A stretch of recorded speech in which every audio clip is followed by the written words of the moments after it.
La femme du bûcheron, volume 1, par Moghen, fils de Molag. La légende raconte qu'un bûcheron s'était construit une cabane dans les profondeurs de la forêt de pins, où il espérait vivre en paix avec sa famille. La femme du bûcheron vécut sans histoire pendant un long moment, mais le temps devint subitement glacial et ruina la récolte. Rapidement venus à bout de leurs maigres provisions, les membres de la famille crièrent famine. Une nuit, alors qu'il neigeait, un voyageur frappa à la porte de la cabane, cherchant à s'abriter du froid mordant. Le bûcheron, au cœur généreux, accueillit l'étranger dans sa demeure, s'excusant de n'avoir aucune nourriture à lui offrir. Avec un sourire, le voyageur se débarrassa de sa cape, révélant ses habits de mage. Alors que le bûcheron et toute sa famille le dévisageaient, le mystérieux individu prit sa sacoche et en retira un parchemin fermé d'un ruban d'argent. À peine eut-il déroulé le parchemin et lu son contenu à haute voix qu'un plantureux festin jaillit de nulle part.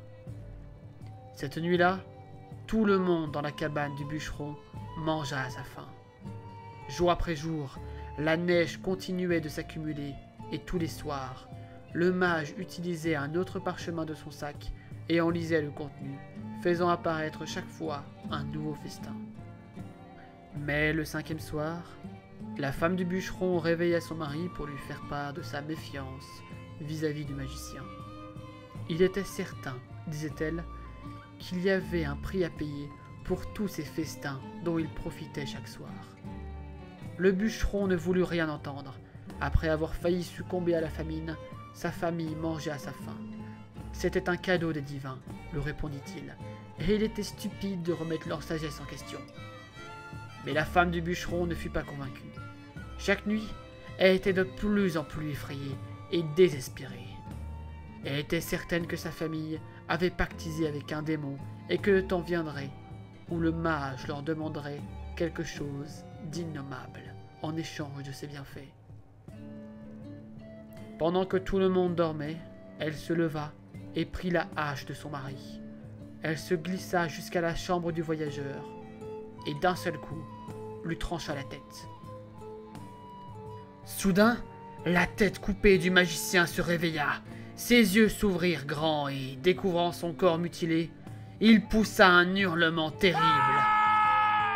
Réveillés par le cri, le bûcheron et ses enfants se précipitèrent dans la chambre et furent pris d'horreur en contemplant le corps décapité du mage. Dans un dernier souffle, le voyageur lança une terrible malédiction à la femme du bûcheron.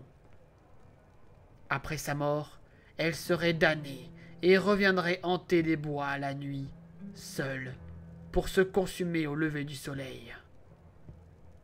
Jusqu'à ce jour, ceux qui traversent la forêt de pins la nuit, ou tardivement, racontent parfois qu'ils ont aperçu à travers les arbres une vision de cauchemar.